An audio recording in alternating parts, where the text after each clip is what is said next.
بالله من الشيطان الرجيم بسم الله الرحمن الرحيم وصلى الله على محمد وعلى آله الطيبين الطاهرين الذين أذهب الله عنهم الرجس وطهرهم تطهيرا اللهم صل على محمد وآل محمد ولعنة الدائمة الباقية على أعدائهم ومنكر فضائلهم وغاصب حقوقهم أجمعين من يوم عداوتهم إلى قيام يوم الدين أما بعد عباد الله أوصيكم ونفسي بتقوى الله فإن التقوى خير الزاد وبها المعاد وتنفع يوم لا ينفع فيه مال ولا بنون إلا من أطاع الله بقلب سليم وصلى الله على محمد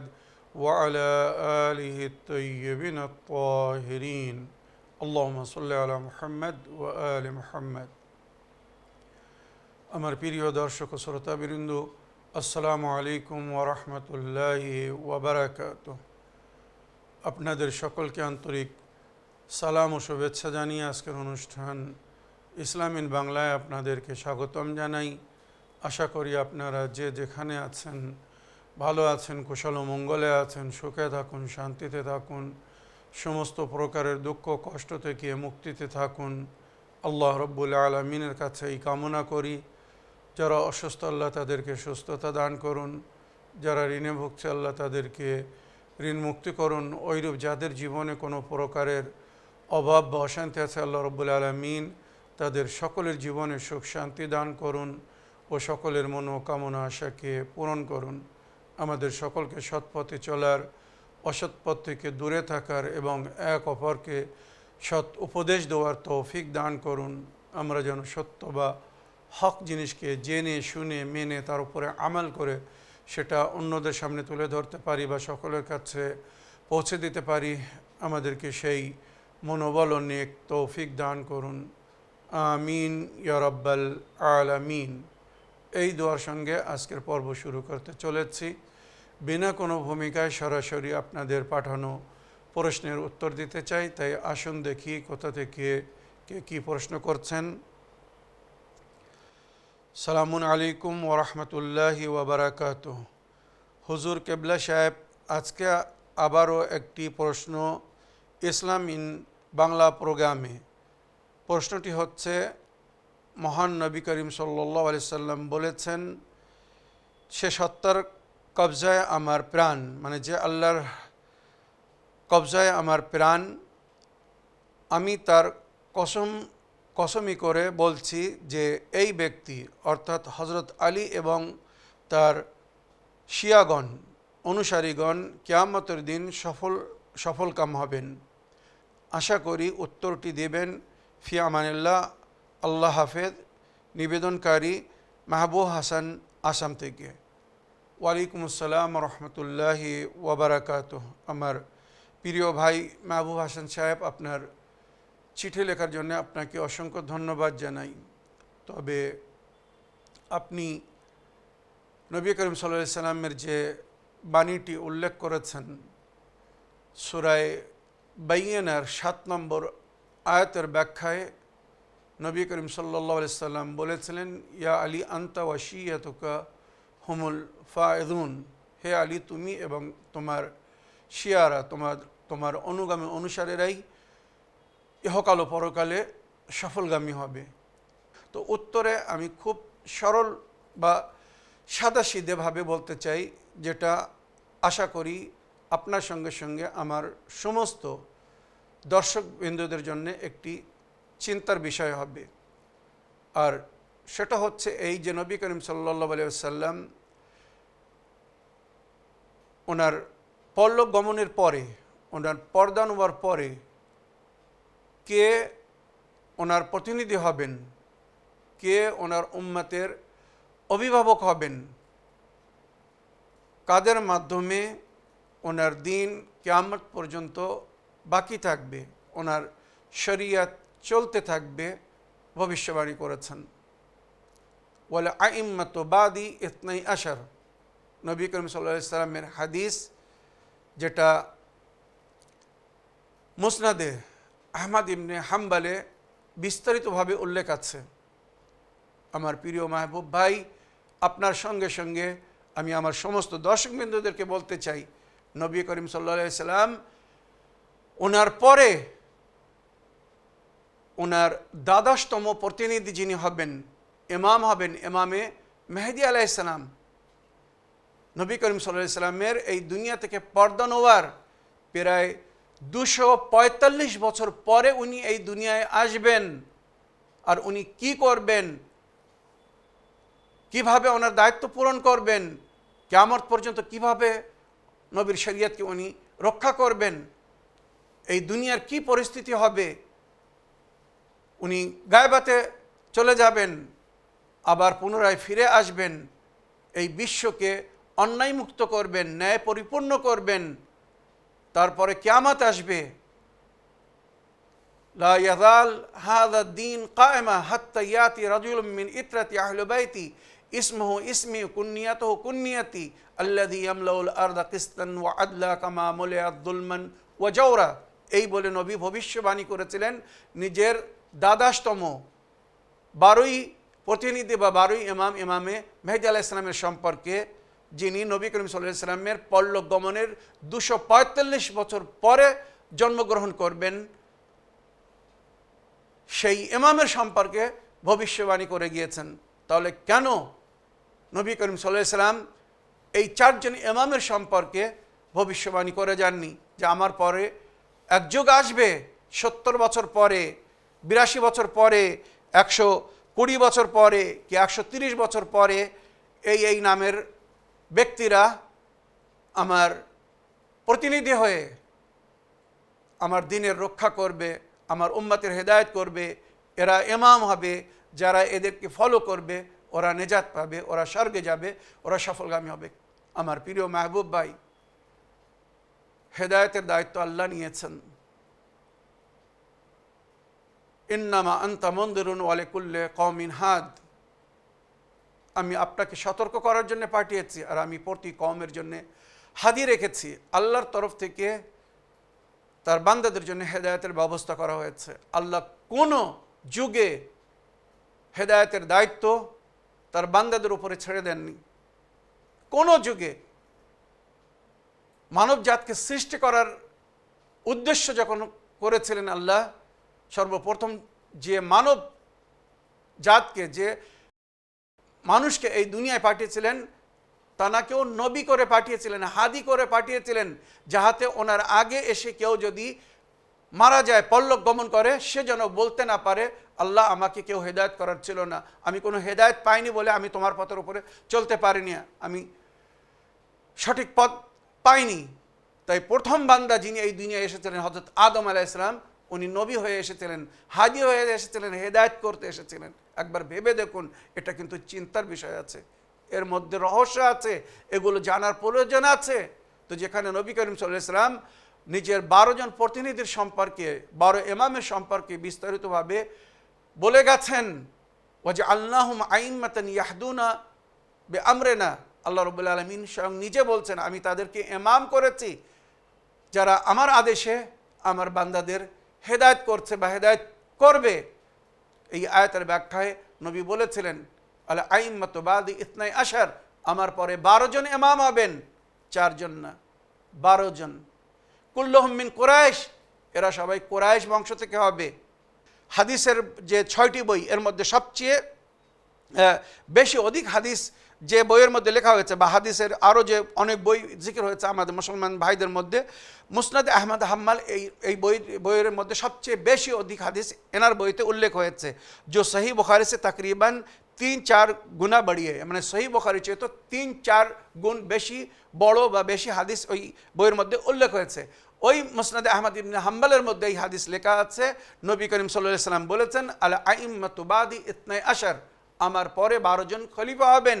আউয়ালুহুম আলী ইবনে আবি তালিব, ওয়া সানিউহুম আল হাসান, ওয়া সালিসুহুম আল হুসাইন, ওয়া রাবিউহুম আলী ইবনে আল হুসাইন, ওয়া খামিসুহুম মুহাম্মদ ইবনে আলী আল বাকির, ওয়া সাদিসুহুম জাফর ইবনে মুহাম্মদ আস-সাদিক ওয়া সাবিউহুম মুসা ইবনে জাফর আল-কাযিম ওয়া সামিনুহুম আলী ইবনে মুসা আর-রিদা ওয়া তাসিউহুম মুহাম্মদ ইবনে আলী আত-তাকি ওয়া আশিরুহুম আলী ইবনে মুহাম্মদ আন-নাকি ওয়া হাদি আশরহুম হাসান ইবনে আলী আল-আসকারি ওয়া সানি আশরহুম আল-মাহদি মুহাম্মদ ইবনে হাসান আল-আসকারি আল-মুলাক্কাব বিল মাহদি।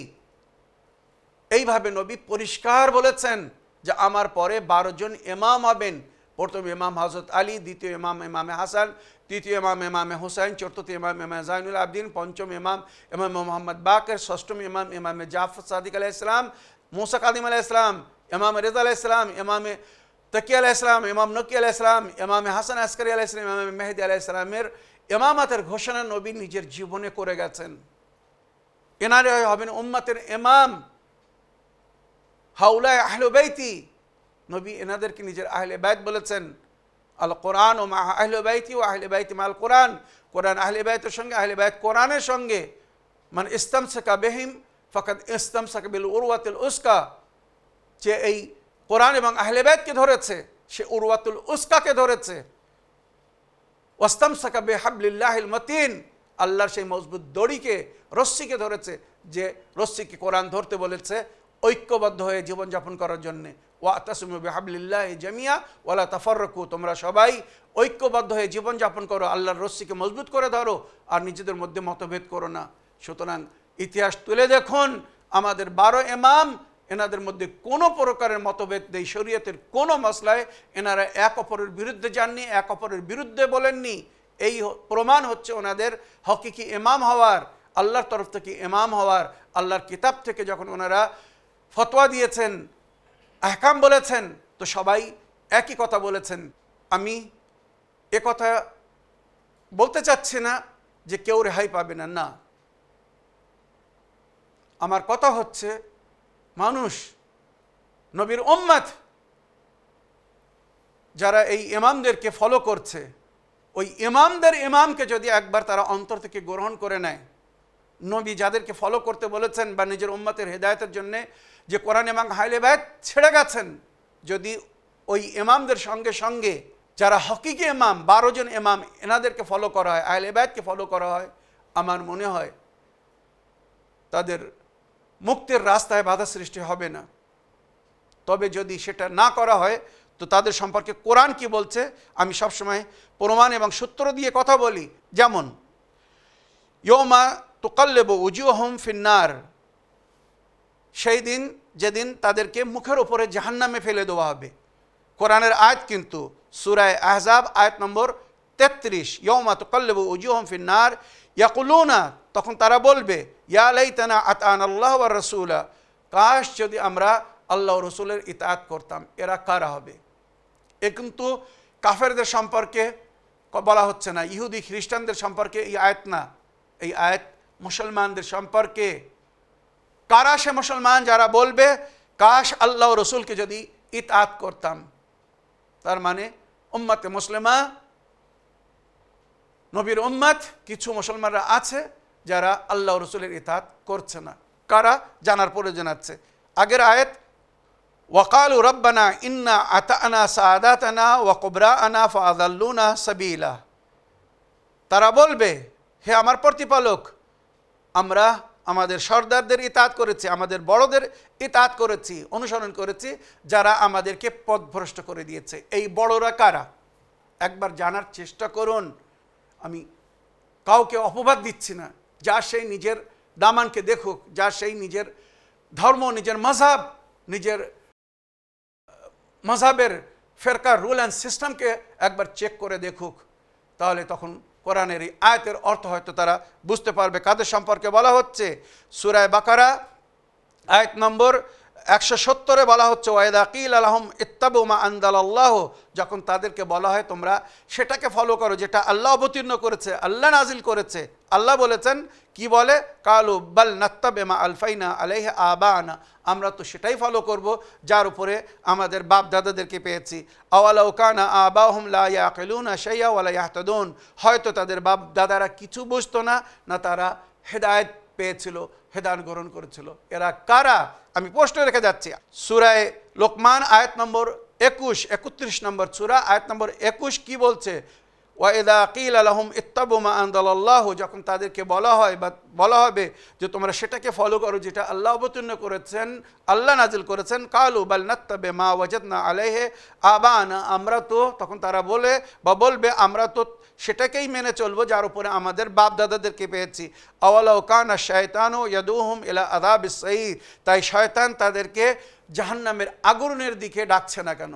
মানে শয়তান তাদেরকে জাহান্নামের আগুনের দিকে ডাকছে, তারা ভুল পথে যাচ্ছে, তাও তারা একই কথা বলে যাচ্ছে যে আমরা ওই পথের উপরে চলতে থাকবো যে পথের উপরে আমাদের বাপ দাদারা আমাদেরকে ছেড়ে গেছেন। আমার প্রিয় মাহবুব ভাই, আশা করি আপনার প্রশ্নের আপনি উত্তর পেয়েছেন। আসুন এবার একটা অডিও প্লে করি, দেখি কোথা থেকে কে কি বলতে চাচ্ছেন। আসসালামু আলাইকুম মাওলানা সাহেব, আমি সোদপুর থেকে রুবি খাতুন বলছি। ভাই, আমি একটা প্রশ্ন ছিল ভাই, যে আমিরুল মুমিন কাদের কেন বলে? আমাদের পঞ্জাতেন 12 ইমাম 14 মাসুমিকে কেন বলে? আমার এটা শোনার খুব দরকার ভাই। আসসালামু আলাইকুম, আপনি ভালো থাকবেন, সুস্থ থাকবেন, আমাদের জন্য দোয়া করবেন ভাই। ওয়ালাইকুম আসসালাম রহমতুল্লাহি ওয়া বারাকাতুহু। আমার প্রিয় আপা বা প্রিয় বোন, আপনার ভয়েসমেলের জন্য আপনাকে অসংখ্য ধন্যবাদ জানাই। আপনি জানতে চেয়েছেন আমিরুল মুমিনিন কাদেরকে বলা হয়, বা 12 ইমাম 14 মাসুমিন আলাইহিস সালামকে আমিরুল মুমিনিন বলা হয়েছে। মনে রাখবেন, এই যে পদবি আমিরুল মুমিনিন, এটা নবী এবং নবীর পরে হযরত আলী আলাইহিস সালামের জন্য বিশিষ্ট। তবে নবীর হাদিস হিসাবে 12 জন ইমামকে আমিরুল মুমিনিন করা হয়েছে, বা 12 জন ইমামকে আমিরুল মুমিনিন বলা হয়েছে। আর আমি আমার কথা সবসময় সূত্র দিয়ে বলি, সুতরাং যেটা আমার মুসলমান ভাইদের বইয়ের মধ্যে লেখা আছে, সহিহ বুখারী, সহিহ মুসলিম, তিরমিজি শরীফ, সুনান ইবনে দাউদ এবং মুসনাদ আহমদ ইবনে হাম্বল, ইয়ানাবিউল মুওয়াদ্দা, তারিখ ইবনে মাসউদ এবং সিরাতে ইবনে হিশাম, এই সমস্ত বইয়ের মধ্যে, মুস্তাদরাক সহিহাইন, হাকিম নিশাপুরি সাহেবের বই, সমস্ত বইয়ের মধ্যে কিছু রওয়ায়াত লেখা আছে, আমি আপনাকে শোনাচ্ছি। আশা করি এর মধ্যে আপনার প্রশ্নের উত্তর লুকিয়ে আছে।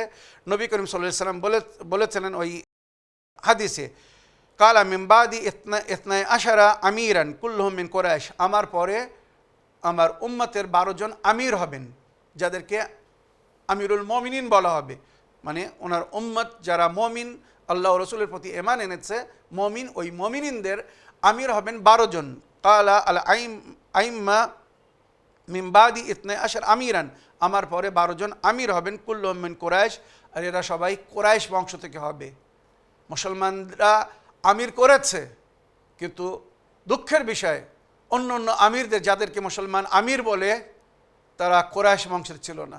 খলিফাদেরকে তারা আমির বলেছে। আর নবী পরিষ্কার বলছেন, যারা আমার উম্মতের আমির হবে, আমির মানে দায়িত্বশীল, অভিভাবক, যারা হাকিম হবে, হুকুম করবেন। আমর মানে হুকুম, আমির যে হুকুম দেবে। মনে রাখবেন, নবী করিম সাল্লাল্লাহু আলাইহি ওয়াসাল্লাম বলেছেন আমার পরে 12 জন ইমাম হবেন, যারা আমার উম্মতের আমির হবেন, এনারাই হেদায়েত করবেন, এনারাই হুকুম দেবেন, আর এনারা সবাই মাসুম হবে, নিষ্পাপ হবে। আতিউল্লাহ ওয়া আতিউর রাসূল ওয়া উলিল আমরি মিনকুম, ইতাআত করো আল্লাহর রসুলের এবং সাহেবে আমরের। সাহেবে আমর, এই উলিল আমর কে? তো সমস্ত তাফসিরের মধ্যে লেখা হয়েছে এই উলিল আমর বলতে হযরত আলী আলাইহিস সালাম এবং ওনার 11 জন মাসুম সন্তান, যাদেরকে ইমাম বলা হয়েছে। মাওলা আলীকে নিয়ে এই 12 জন ইমামকে আমির বলা হয়েছে, উম্মতের অভিভাবক। মনে রাখবেন, নবী করিম সাল্লাল্লাহু আলাইহি ওয়াসাল্লামের হাদিস আমি বহুবার আপনাদেরকে শুনিয়েছি। মুসলমানদের বই হিলিয়াতুল আউলিয়া খণ্ড নম্বর 1 পৃষ্ঠা নম্বর 86-তে তুলে দেখুন। নবী বলেছেন, কেউ যদি আমার মতো জীবনযাপন করতে চায়, আমার মতো মৃত্যুবরণ করতে চায়, আর ওই জান্নাতে থাকতে বা প্রবেশ করতে চায়, যে জান্নাতকে আমার প্রতিপালক নিজে হাতে সাজিয়েছে, নিজে হাতে বানিয়েছে, সে যেন আমার পরে আলীকে নিজের অভিভাবক বলে মেনে নেয়, আর আলীর পরে আলীর মাসুম সন্তানদেরকে যেন নিজের অভিভাবক বলে মেনে নেয়, আমির বলে গ্রহণ করে, আর তাদের হেদায়েতের উপরে যদি আমল করে, এরাই ওই জান্নাতে প্রবেশ পাবে, আর এরাই দুনিয়ায় আমার সুন্নাতের উপরে আমাল করবে বা চলতে থাকবে। মনে রাখবেন, আল খুলাফা বাদি ইতনাই আশার কুল্লুহুম মিন কুরাইশ, আমার পরে 12 জন আমার খলিফা হবেন, যারা সবাই কুরাইশ বংশ থেকে হবে। কালা আল আইম্মা ইয়া জাবির ইসনাই আশার ইমামান, আয় জাবির, নবী করিম সাল্লাল্লাহু আলাইহি ওয়াসাল্লামের বরিষ্ঠ এবং ঘনিষ্ঠ সাহাবী ছিলেন, আয় জাবির আমার পরে 12 জন ইমাম হবেন, আউয়ালুহুম আলী ওয়া আখিরুহুম আল কায়েম আল মেহদি, আর শেষ ইমাম, প্রথম ইমাম হবে হযরত আলী, আর শেষ ইমাম হবে ইমামে মেহদি আলাইহিস সালাম। ওয়াল্লাইতুহুম ইতনাই আশারা রাজুলান কুল্লুহুম মিন কুরাইশ, আমি আমার উম্মতের দায়িত্ব দিয়ে যাচ্ছি, অভিভাবক করে যাচ্ছি 12 জন ব্যক্তিকে, এরা সবাই কুরাইশ বংশ থেকে হবে, যারা কিয়ামত পর্যন্ত আমার দ্বীনের, আমার শরীয়তের রক্ষা করবে। লা ইয়াদালুল ইসলামু আজিজান ইলা ইসনাই আশার খলিফা কুল্লু মিন কুরাইশ, ইসলাম ততক্ষণ পর্যন্ত মনোনীত এবং পছন্দিত দিন ধর্মরূপে গ্রহণ করা হবে বা মানা হবে যতক্ষণ 12 জন খলিফা না পুরো হয়ে যাচ্ছেন, আর এরা সবাই কুরাইশ বংশ থেকে হবে। ইয়াকুনু লিহাদিল উম্মাহ ইতনাই আশার খলিফা, এই উম্মতের 12 জন খলিফা হবেন। ইয়াকুনু লিহাদিল উম্মাহ ইতনাই আশার কিয়ামান ও নকিবান, আমার উম্মতের 12 জন কিয়াম হবেন, নকিব হবেন, যারা এই উম্মতের দায়িত্ব বহন করবেন, উম্মতকে গাইড করবেন। আদাদ খোলফাই ও নকবা ও উম্মতি কা নকবাই বানি ইসরাইল, বানি ইসরাইলদের যে নকিবদের জিকির হয়েছে কোরআনে 12 জন, তো নবী বলছেন ওইরূপ আমার উম্মতের 12 জন নকিব হবেন, যারা আমার উম্মতের হেদায়েত করবেন। তো আমির বলা হয়েছে মাওলা আলীকে এবং 12 জন ইমামকে। কেন বলা হয়েছে? কেননা এনারা আদেশ করবেন কোরআন এবং নবীর সুন্নাত থেকে, হাদিস থেকে, যেগুলোকে উম্মতকে ফলো করতে হবে, মেনে চলতে হবে, তাই এনাদেরকে কোরআন ও হাদিসের ভাষায় উমারা বা আমির বলা হয়েছে।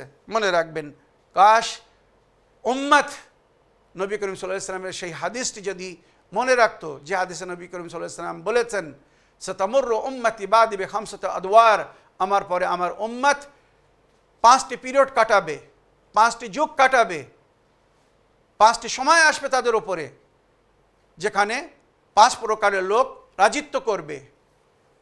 দৌরুল খোলাফা, নবী বলেছেন আমার পরে খলিফাদের দৌর শুরু হবে।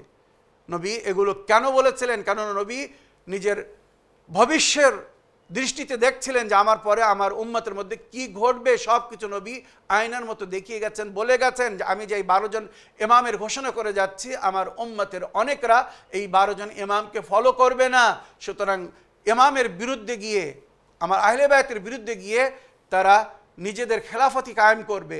এগুলো কিন্তু সব নদীর হাদিসের মধ্যে উল্লেখ হয়েছে।